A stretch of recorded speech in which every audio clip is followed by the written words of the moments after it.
Agapayan, kaagapay mo sa paglagong spiritual. Kumusta ka kaagapay? Muli tayo ay magkakasama sa loob ng 30 minuto. Ako po si Pastor Ronald Llobrera sa ating programang Agapayan.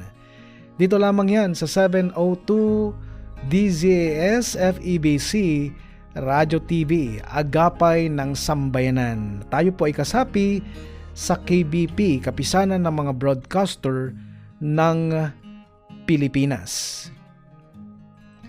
Bigyan daan lang po natin ang isang announcement, ang Jesus Saves Ministries sa pangunguna po nila Pastor Reverend Justino Carion and Pastora Reina Carion ay magkakaroon po ng Pastors and Leaders Conference this coming May 15 sa susunod na Sabado na po ito, 2026, at ang inyong lingkod po ang isa sa kanilang magiging tagapagsalita. Magkita-kita po tayo dyan sa May 15, dyan po sa Jesus Saves Ministries Pampanga. Purihin ang Panginoon. May isa pa pong announcement, nag-aanyaya po ang Vision School sa lahat po ng mga kaagapay natin dyan na malapit sa Calvary Christian Church Santo Tomas, La Union. Ay magkakaroon po sila ng Vision School sa May 21 to 23, 2026. And for more information, maaari po kayong makipag-ugnayan kay Pastor Israel Llobrera sa kanyang cellphone number 0917-400-4565. Sa gabing ito kaagapay ay ating tatalakayin ang isa sa mahalagang topic at napapanahon na paksa. Ito'y tungkol sa ating mga puso. Ang pamagat po ng ating paksa ay binagong puso. Proverbs chapter 4 verse 23, above all else, guard your heart, for everything you do flows from it. Una, pagbabago ng puso. Ang puso ay kayang bumago ng pangyayari. Amen? Pangalawa, ang puso ay nakadisenyo para sa kasalukuyang buhay. Kaagapay, ang pinaka-idea ng living your dream life ay hindi ito tungkol sa pamumuhay sa karangyaan. Hindi ito tungkol sa pamumuhay na nasa iyo na lahat. It's all about your life now, because ultimately, Jesus Christ said, I have come that you might have life and you can have it to the full. Ngayon kaagapay, ang sabi ng Panginoon, ang binigay niya raw sa atin ay buhay. He did not come to give us purpose. He came to give us life. At dahil sa buhay na yan, nakakahanap ka ng purpose para sa buhay mo na galing sa Diyos. Okay, we will talk about restoring broken heart. One of the biggest things that really keeping us from connecting with God are our failures, sins, and mistakes. Ang idea kasi nito, ang binigay po sa atin ng relihiyon ay ito, magiging mabait sa iyo ang Diyos kung mabait ka. Kung mabait ka sa kapwa mo, magiging mabait din sa iyo ang Diyos. Yan ang dahilan kung bakit napakaraming mga tao ang hirap makakonekta sa Diyos. Dahil sa buhay po natin, napakarami tayong pagkakamaling nagagawa. Tama po ba? Ngayon kaagapay, ito ang tanong na sasagutin natin. Anong mangyayari kapag nakagawa ako ng pagkakasala? Ano ang mangyayari kapag tayo po ay nagkasala? Dahil ito ang realidad, mga kaagapay. Ngayon, ano ba talaga ang mga realidad ng buhay? Una, lahat tayo ay pwedeng magkasala. Tama? Pastor, bakit? Kasi tao lang tayong lahat. All of us can fail. May nagbiro nga ng ganito, when you get to heaven, you know what? Ang dami daw bodyguard si Adan at Eva because a lot of people are so mad to them. Kung hindi sana kayo nagkasala, hindi sana naranasan ng lahat ang kahirapan at kamatayan, wala sanang krisis ngayon. Alam mo kaagapay, pwedeng isagot sa'yo ni Adan, kung ikaw ang nasa kalagayan ko, gagawin mo rin yung ginawa ko. Why? Because all of us can fail. Ito yung level ground po nating lahat kung bakit po yung grace ay kailangan natin, because all of us are capable of doing some terrible mistakes, terrible sins in our lives. Why? Because we are all made up of same material. We're taken from the dust. Ngunit ang tanong, anong mangyayari kapag nagkasala ka? Pwedeng nakikinig ka sa akin ngayon, kaagapay, at nag-iisip ka ng pagbagsak. At pwedeng naranasan mo na ring bumagsak. O kaya naman malapit ka ng bumagsak. Lahat ng tao nag-fail. Kahit pa yung mga taong alam mong matatatag. Why? Because we are really bound of failure. That's why we need grace. Ngayon, pag-usapan natin yung taong bumagsak at nagkasala. You know, it's more terrible than adultery. It's more terrible than murder. Name all the 10 commandments dahil ang taong ito walang iba kundi si Pedro. Don't you know that denying or denial of Jesus Christ, it's the complete mortal sin? The ultimate mortal sin for Jewish person to say this about his God, to deny his Lord.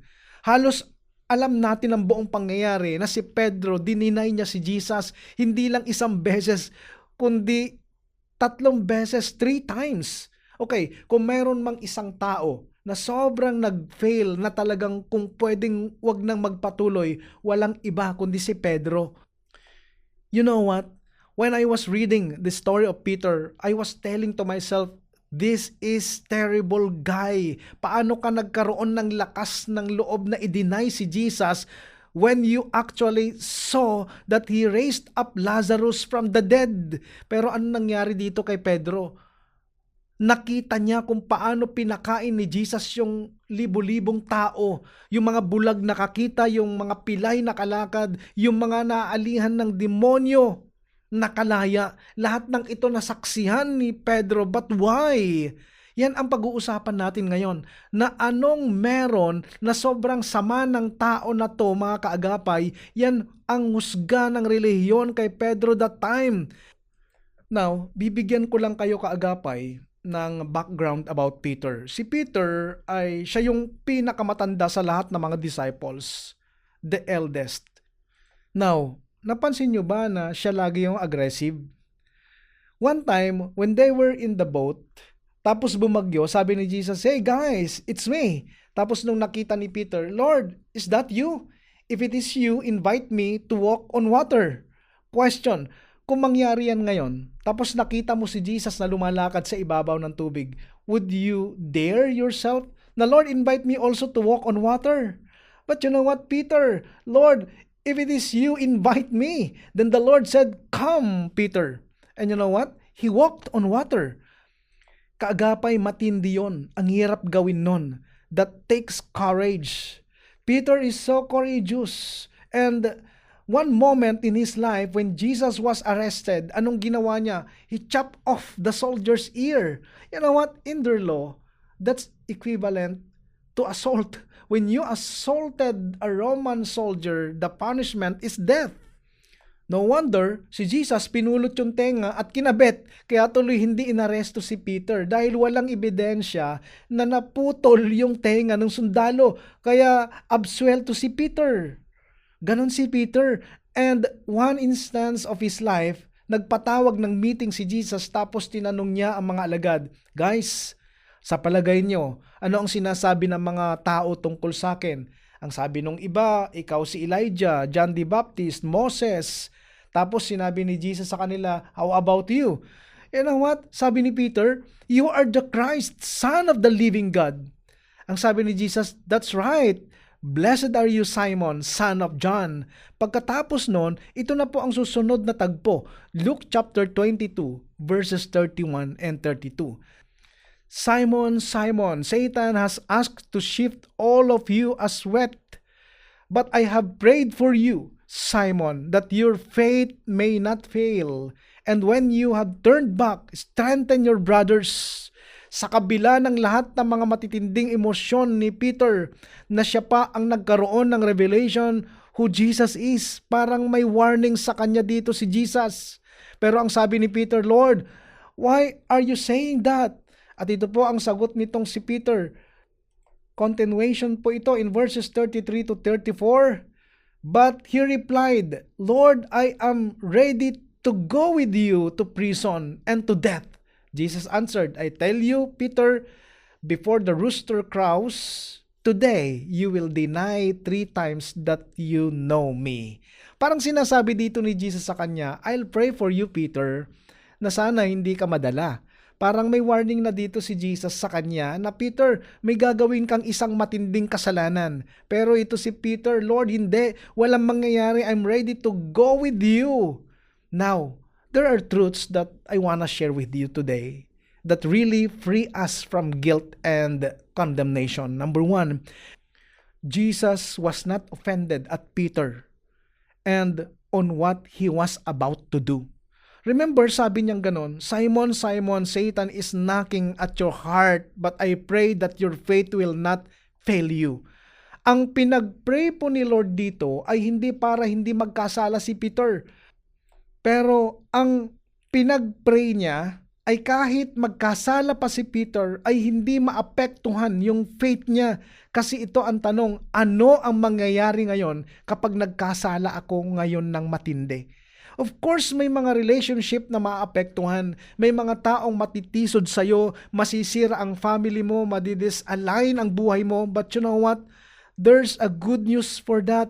Mamaya sasabihin ko sa inyo. Pero ang tanong, ano ba talaga ang pakiramdam ng Diyos pagka nagkakasala tayo? Okay, pakinggan mo to, kaagapay. God's heart is not grieved about us committing sin. You know why? Tingnan po natin yung prayer ni Jesus dito. Sabi niya, sana Peter, kahit magkasala ka, sana wag kang mawalan ng pananampalataya sa Diyos. Now, tatanungin ko po kayo ng personal na question. Ilang beses na sa inyong buhay na noong may nagawa kang kapalpakan o kasalanan, ayaw mong pumunta sa church? May nakaaway ka bago pumunta sa church, tapos ayaw mo nang pumunta sa church. Ayaw ko na, wala nang church. Nagpapakahipokrito lang ako doon. Alam naman ng Diyos na nagkasala ako, ba't pa ako mag-a-attend? You know what? The heart of God for all of us, that when you fail, that you will not fail in your faith. Na magtitira ka sa puso mo at sasabihin mo, yes, I sinned big time, but there's a Father waiting for me. Now, we will go deeper on this. God will never give up on us, even when we fail. Kaagapay, kung may katabi ka ngayon, tell him, tell her, God will never give up on you. Even if it means silly circumstances, hindi ko rin maipapaliwanag yon. Pero one thing for sure, our Heavenly Father wants to get your heart, wants you to understand that even when you fail, I pray that your faith will not fail you. Now question, ano ba talaga ang iniisip ng Lord when we sin?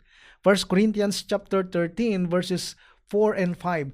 Love is patient, love is kind, it does not envy, it does not boast, it is not proud, it does not dishonor others, it is not self-seeking, it is not easily angered, it keeps no record of wrongs. This is the answer of what God thinks about us when we fail. Guys, listen. He is patient with us. Amen? And by the way, He is kind to us. Kaya po it's totally opposite of what religion is preaching. When you fail, when you sin, God will curse you. God will be mad at you. God will punish you. But you know what? God's love is patient among us. Honestly, just by reading these entire lines, ang masasabi mo, it will reflect all of our lives. All of us, we have failed big time, but God's still blessing us today because God's love will never fail us. 1 Corinthians chapter 13, verses 6 to 8. Love does not delight in evil, but rejoices with the truth. It always protects, always trusts, always hopes, always perseveres. Love never fails. But where there are prophecies, they will cease. Where there are tongues, they will be stilled. Where there is knowledge, it will pass away. God never fail loving us. Why? Yan po ang sinasabi ni Jesus kay Peter, that even when you fail, I pray that your faith will never fail you. Secondly, Jesus did not even pray that Peter would not sin. Ito ang matindi. Jesus did not even pray about his behavior. Hindi niya sinabing, Peter, lalapit sa'yo si Satanas and I pray na huwag kang magkasala. Hindi po ganon. Jesus said, even when you fail, but I have prayed for you that your faith should not fail you. Amen? Kaagapay, alam mo ba na kahit anong prayer and fasting natin sa isa't isa, kung gagawin niya ang kasalanan, gagawin niya. Marami na po akong karanasan na ganito, Lord, wag mo siyang hayaang masadlak sa kasalanan. Kinabukasan, nabalitaan ko na nandun na siya sa ganong sitwasyon ng buhay niya. But you know what? Jesus Christ is already praying for us today, saying, even if you did, I pray that your faith in the love of God for your life will never ever fail. Amen? Bakit noong sinabi niya na, but I have prayed for you, that your faith should not fail you? Alam nyo, marami akong nakausap na mga Christians ngayon na, Pastor, alam nyo, kaya hindi na po ako nag-church ngayon kasi nagigilty po ako sa nagawa kong kasalanan. Bro, balik ka lang sa church. Hindi po, pastor nakakahiya na kasi. Dati leader ako, tapos pumalpak ako, nakaka-guilty. Pakinggan mo to, kaagapay. Jesus Christ is telling you today, even when you fail, there's no more condemnation to those in Christ. Sino po ang nakay Kristo na? Amen? Ito lang po, kapag ka nag-fail kayo, nagkasala kayo, please don't miss church. Why? Because ang church ay hindi para sa mga taong alam na lahat ng bagay, hindi para sa mga perpekto. Alam nyo, kung magtatayo si Jesus ng church ngayon, mapupuno ng mga taong katulad natin who fails. Why? Kasi ito yung level ground po nating lahat. At hindi niya ipagpipray na hindi ka magkasala. You know why? Alam niyang kinuha niya na lahat ng kasalanan mo sa krus. Amen? Hindi na mawawala ang relasyon mo sa Kanya at ang ikababahala niya na lang ay baka mawala ang pananampalataya mo sa Kanya. Now, sino po sa inyo ang mga parents na? Nanaisin nyo ba na kapag yung anak ninyo nagkasala sa inyo ay hindi na uuwi kasi may kasalanan siya? Hindi, di ba? Ang gusto ng Panginoon, kapag ka nagkamali ka, bumagsak ka, still go back to our Father. Balik ka lang. Amen? Okay, next truth, matindi po ito. Number 3, Jesus already granted forgiveness to Peter before he received it. Let's read what Jesus Christ said. After you are restored, strengthen your brothers and I'll meet you in Galilee. Now, let's give an example of a timeline. Sabi ni Jesus, Peter, alam mo, tutuksuin ka ni Satanas. Then sabi ni Jesus, i-deny mo ako 3 times. Tapos, ang sinasabi niya dito, after you are restored, hindi po nag-dwell si Jesus doon sa time na i-deny siya ni Peter. Doon sa time na makakagawa ng kasalanan si Peter. Jesus said, yeah, I know that you will fail. Pero nag-focus siya doon sa restoration. After you are restored, strengthen your brothers. Kaagapay, pakinggan mo to. Bago pa man i-commit ni Peter yung kasalanan, nag-speak na si Jesus Christ ng restoration for that sin. Aren't you glad about that? We're gonna fail big time for the next coming days. Hindi ko inaasahan yon, pero minsan hindi natin maiiwasan. Pero ito po ang matindi. Ang isip po ng Panginoon is not dwelling on your failure, but He's actually thinking about your restoration. And you know, sabi niya, after you are restored, strengthen your brothers. Question, anong iisipin ni Lord kapag nagkamali ako? He's thinking that you're gonna be restored and your mess will be a message someday. Ang dami ng ganyang pangyayari. Dumating sa buhay nila na nakagawa sila ng nakakahiyang bagay. But when you are restored, grabe, nagawa ko itong kasalanan na ito, but because of God's grace, I'm now standing in front of you. No shame in front of you. Why? Because ang focus po ng Panginoon ay He is actually solution-oriented. The love of God is restoration-oriented more than condemnation-oriented. Pwede naman niyang sabihin kay Peter, hindi kita maintindihan, Pedro, matapos mo makita lahat ng ginawa ko, ito pa ang igaganti mo sa akin, ang sama mo, pero hindi. Alam niyo ba, na ang unang nagtanong kay Peter ay 14-year-old girl. I know you. Kasama ka ni Jesus. Peter said, hindi ko siya kilala. Di ba yung revelation niya? You are the Christ, Son of the living God. Pero kabaliktaran lahat ng mga pinagsasabi niya. At yung pangatlo, sinusumpa ko, mamatay man ako, hindi ko siya kilala. And then, tumilaok na yung manok. Ganon katindi ang ginawa ni Peter. Pero kahit hindi pa siya humihingi ng tawad, pinatawad na siya. You are already forgiven. Matthew chapter 9 verses 1 and 2. Jesus stepped into a boat, crossed over, and came to his own town. Some men brought to him paralyzed man, laying on a mat. When Jesus saw their faith, he said to the man, "Take heart, son, your sins are forgiven." Question, nanghingi ba ng tawad yung tao? Hindi. Jesus said, "Son, your sins are forgiven. I am a son of God. If I am a son of God, then I am God. Kaya pwede akong magpatawad." This is a picture of the coming finished work of Jesus Christ, na kahit hindi humingi ng kapatawaran ng sanlibutan, their sins are already have been taken away on that cross. Yan yung pinapakita ng kwento kay Peter. Peter, I pray that your faith will fail you not. We will not dwell on sin, but we will dwell on your restoration. You know what? Sin will damage us. But praise God, because of God's heart for us is restoration. Acts chapter 13 verse 38. Therefore, my friends, I want you to know that through Jesus, the forgiveness of sins is proclaimed to you. Ipinakita nito na kapag nakita mo ang pangalang Jesus, your sins are forgiven. Now, kung tayo pinatawad ng Diyos, sinong tao ang pinakamatinding kaaway ninyo ngayon? Speak forgiveness as well. Now, question, ito po ang matindi. Yan na nga ba sinasabi ko, Pastor Kaya tuloy sinasabing grace is license to sin. Kasi itinuturo mo na kahit nagkasala tayo, yung Diyos mamahalin pa rin tayo. Kung sinasabi nilang grace is a license to sin, hindi yan yung grace na itinuturo ng Bible.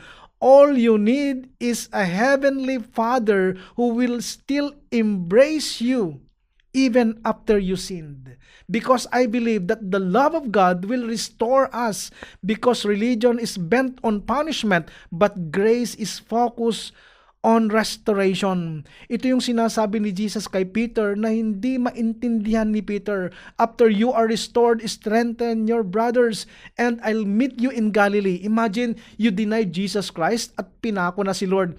Alam nyo ang sabi ng Bible, si Peter, pagkatapos niyang i-denied si Jesus 3 times, he wept bitterly and with all anguish. Bakit ko nagawa yon? Pero ito yung mabuting balita. Are you ready for the good news? After 3 days, when Jesus resurrected, ito na po, Mark chapter 16, verses 6 and 7. Don't be alarmed. He said, you are looking for Jesus the Nazarene who was crucified. He has risen. He is not here. See the place where they laid him, but go. Tell his disciples and Peter, he is going ahead of you into Galilee. There you will see him just as he told you. Special mention pa ang pangalang Peter. Tanungin ko kayo, if somebody did you wrong, kung merong makagawa sa inyo ng kasalanan at magpapaparty kayo, imbitahin nyo ba? Baka ni pangalan ayaw nyong marinig. You know what? Yung disciple na pinaka may malaking kasalanan, special mention. Why? Because, pakinggan mo to kaagapay, no matter how big your sin and your failures are, God is still calling you by name. Number 4, it's not about Peter's love about Jesus, but it's all about Jesus' love for Peter. John chapter 21. Verses 15 to 17, when they had finished eating, Jesus said to Simon Peter, Simon, son of John, do you love me? Do you agape me? More than this? Yes, Lord, he said. You know that I love you. Phileo you. Jesus said, feed my lambs. Again, Jesus said, Simon, son of John, do you love me? Agape me. He answered, yes, Lord. You know that I love you. Phileo you. Jesus said, take care of my sheep. The third time he said to him, Simon, son of John, do you love me? Peter was hurt because Jesus asked him the third time, do you love me? He said, Lord, you know all things. You know that I love you. Jesus said, feed my sheep. Nakahalata na si Peter. 3 times na tanong, porket dininay kita ng 3 times? Kanina sabi ni Jesus, after you are restored, strengthen your brothers. Ngayon, ito na, feed my sheep. Ito na po yung mga nangyaring tagpo. Medyo malungkot lang po ito. In John chapter 21 verses 18 to 19, very truly I tell you, when you were younger, you dressed yourself and went where you wanted. But when you are old, you will stretch out your hands and someone else will dress you and lead you where you do not want to go. Jesus said this is to indicate the kind of death by which Peter would glorify God. Then he said to him, follow me. Alam niyo po ba na si Peter napako sa krus ng patiwarik? Request yun ni Peter na mapako siya ng nakapatiwarik kasi sabi niya, hindi ako karapat dapat na mamatay katulad ng Panginoon ko. Listen, Peter denied Jesus Christ 3 times because he's afraid. But this time, I'm not afraid. Why? Because the love of God actually restored him.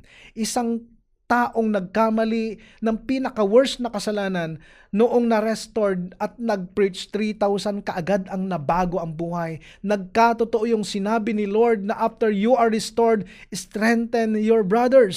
Kaagapay, sana sapat na ang katapatan at pag-ibig ng Diyos para ayusin natin ang ating buhay, para ma-restore na tayo sa kung anong ikinabagsak at ikinatisod natin, para ma-restore na tayo sa anumang kinasasadlakan natin.